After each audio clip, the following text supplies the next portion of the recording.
Днем Великой Победы! Ура!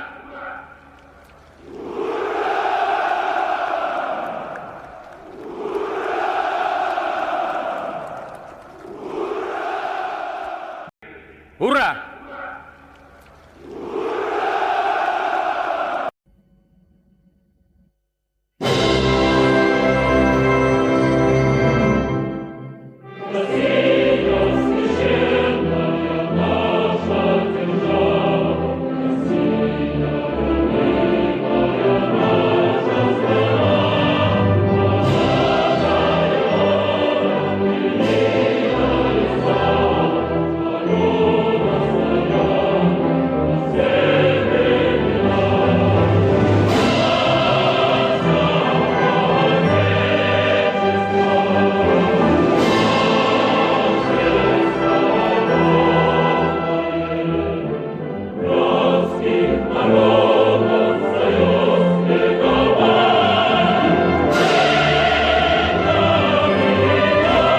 San Petersburgo, antes llamada Leningrado, amanecía bajo una capa de nieve que parecía infinita.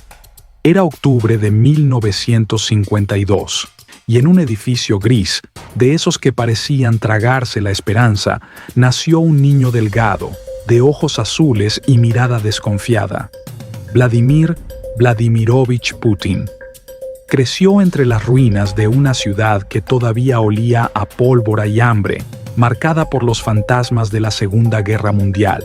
Su familia no tenía lujos. Su padre, un excombatiente de la Marina Soviética. Su madre, sobreviviente de los días más duros del sitio de Leningrado. En las calles heladas, Putin aprendió rápido que solo sobrevivían los más astutos y los más fríos. Era un chico silencioso, pero con una obsesión: el control. Observaba, analizaba y nunca hablaba más de lo necesario. No era el más fuerte, pero se entrenó en judo y sambo, disciplinas donde la fuerza mental valía más que los músculos. A los 16 años ya tenía una meta: servir al Estado soviético, no desde la calle, sino desde las sombras. Su sueño comenzó cuando ingresó a la Universidad Estatal de Leningrado. Allí estudió Derecho, pero su verdadera formación se dio fuera del aula cuando un reclutador del KGB, la temida agencia de inteligencia soviética, le puso el ojo encima. Putin no dudó. Ese era su destino. El chico del frío se convertiría en el hombre invisible. Su vida empezaría a moverse entre documentos secretos, micrófonos ocultos y juegos de poder que cruzaban fronteras. En la década de los 80 sería enviado a Alemania Oriental, justo en el corazón de la Guerra Fría. Era la era de espías, traiciones y silencios peligrosos. Y mientras el muro de Berlín comenzaba a resquebrajarse, Putin ya sentía que el mundo que conocía estaba a punto de derrumbarse. Alemania Oriental, 1989. La nieve caía lenta sobre Dresde, pero lo que se derretía no era el hielo, era el poder soviético. Vladimir Putin, con su traje impecable y el rostro imperturbable, observaba desde la ventana de la sede del KGB cómo una multitud furiosa avanzaba por las calles. El muro de Berlín había caído. El comunismo se estaba desmoronando, y con él, la estructura que lo había formado.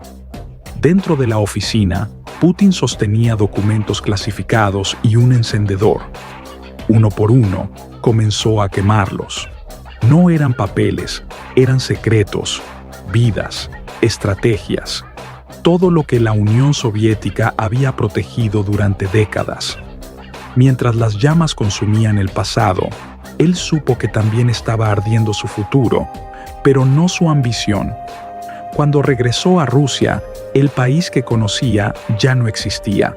La Unión Soviética se había desintegrado y lo que quedaba era un caos de mafias, pobreza y políticos corruptos disputándose los pedazos del viejo imperio.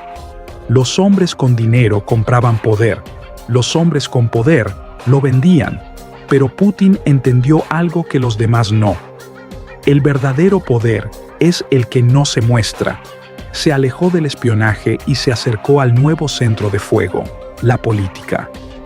En San Petersburgo, comenzó a trabajar en el ayuntamiento como asesor de Anatoly Sobchak, el alcalde reformista. Allí, Putin aprendió el arte de mover hilos sin que nadie viera sus manos. Silencioso, calculador, siempre un paso adelante. Era el tipo de hombre que no llamaba la atención hasta que ya era demasiado tarde. Su reputación de ser leal y eficiente lo llevó a Moscú.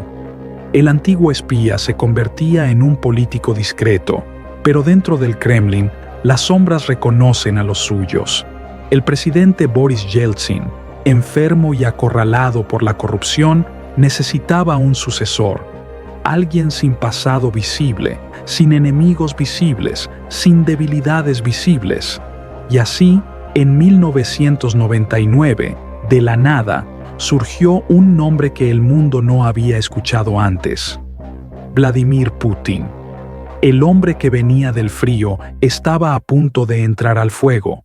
A finales de 1999, Rusia era una nación tambaleante.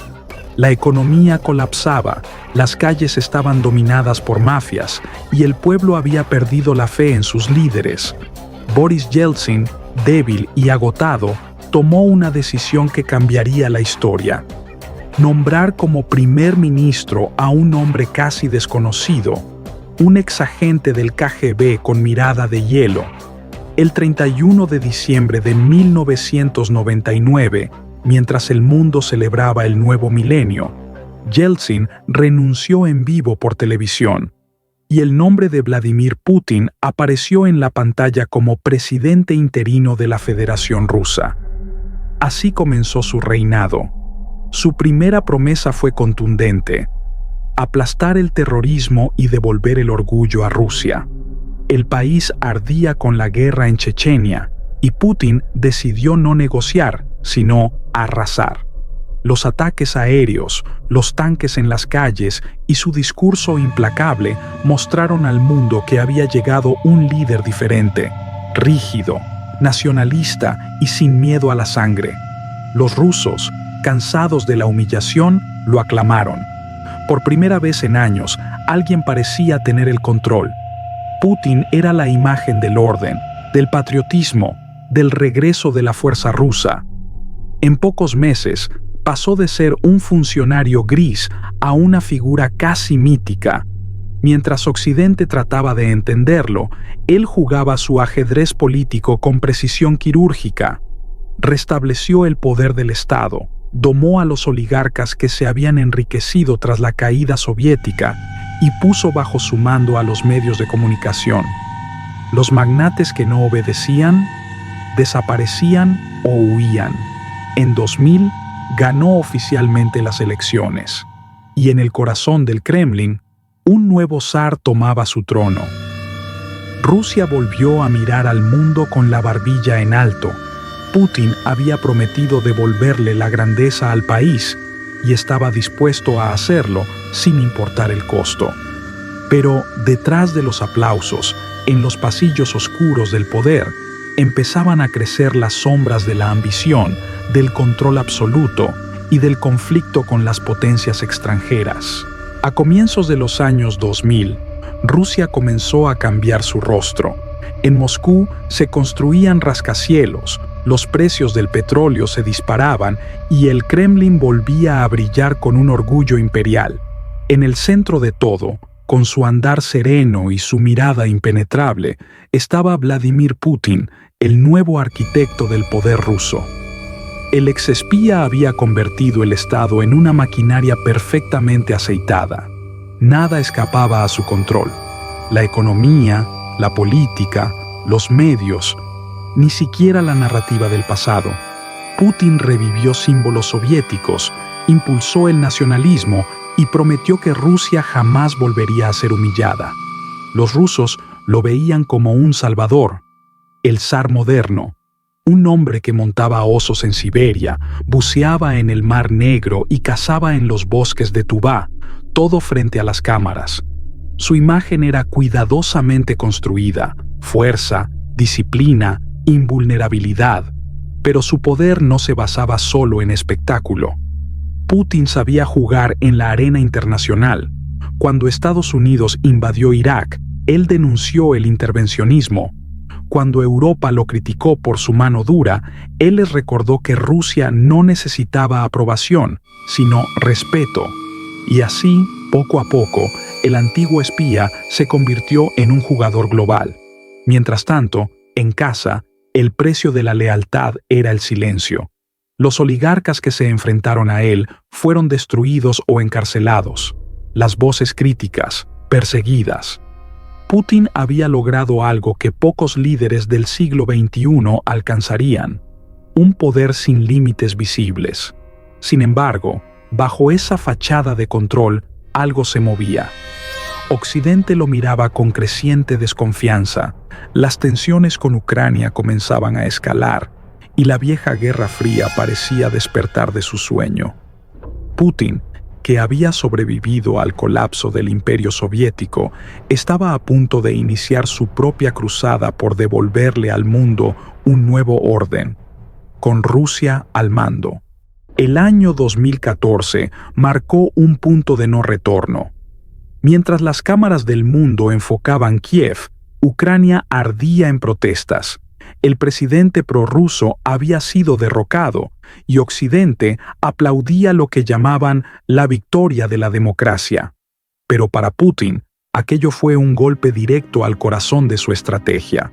Rusia no iba a permitir que su antigua esfera de influencia cayera bajo el control de sus rivales. En un movimiento tan audaz como calculado, envió tropas a Crimea, la península estratégica del Mar Negro. En cuestión de días, sin disparar casi una bala, Rusia la anexó. El mundo quedó en shock. Europa protestó. Estados Unidos amenazó. Pero Putin se mantuvo imperturbable, con su típica mirada de acero. Crimea siempre fue de Rusia, y Rusia no abandona lo que es suyo. A partir de ese momento, el líder ruso se convirtió en un símbolo de desafío. Para algunos, era un patriota que había devuelto el orgullo a su nación. Para otros, un dictador decidido a reescribir las fronteras del mundo. Las sanciones internacionales llegaron como una avalancha, pero dentro de Rusia, su popularidad subió más que nunca. El mensaje era claro: Putin no se doblegaba ante nadie. En los años siguientes, su influencia cruzó fronteras invisibles: Siria, Venezuela, África, Europa del Este. Mientras Estados Unidos y la OTAN intentaban contenerlo, él fortalecía alianzas, usaba la energía como arma y la información como estrategia. El exespía había convertido el tablero global en su propio juego de ajedrez. Pero cada jugada tenía un precio. El aislamiento internacional crecía, y con él, la tensión dentro del Kremlin. Putin sabía que estaba rodeado de enemigos visibles e invisibles, pero no le importaba, porque su visión iba más allá de la política. Quería dejar una huella eterna. El hombre que alguna vez fue un agente en las sombras, ahora estaba frente al mundo entero, desafiando a las potencias y reescribiendo las reglas del poder. El Kremlin se alza imponente sobre el horizonte de Moscú, y dentro de sus muros, un hombre contempla el reflejo del poder que ha moldeado durante décadas. Vladimir Vladimirovich Putin, el agente, el líder, el estratega, ha sobrevivido a guerras, sanciones, traiciones y revoluciones. Pero lo que lo mantiene en pie no es la ambición, sino la convicción de que Rusia no debe arrodillarse jamás. Sus enemigos lo pintan como un villano, un dictador de puño de hierro. Sus seguidores lo veneran como un patriota que rescató a Rusia del caos de los 90. La verdad, como siempre, se mueve entre las sombras, donde Putin se siente más cómodo. Allí donde las decisiones cambian el destino del mundo y las palabras valen más que las balas. Afuera, el frío corta el aire y la Plaza Roja brilla bajo las luces. Dentro, Putin firma documentos con la calma de quien sabe que la historia lo está observando. La tinta sobre el papel es su manera de sellar un legado que será discutido durante generaciones. Algunos lo verán como un símbolo de fuerza, otros como una advertencia del poder absoluto. Cuando cae la noche, se escucha el eco de sus pasos por los pasillos del Kremlin. Nadie sabe qué piensa realmente. ¿Reflexiona sobre el agente del KGB que fue? ¿El presidente que desafió a Occidente? ¿O el hombre que, a su manera, cumplió con su misión, devolverle a Rusia su voz? El reloj marca la medianoche. Putin mira por la ventana y observa cómo la nieve cubre lentamente la ciudad. En su mente no hay nostalgia, solo propósito. Sabe que el tiempo no perdona, pero también sabe que los hombres como él nunca mueren del todo. Porque mientras haya quienes pronuncien su nombre con miedo, respeto o admiración, Vladimir Putin seguirá siendo una sombra inmortal en la historia del poder.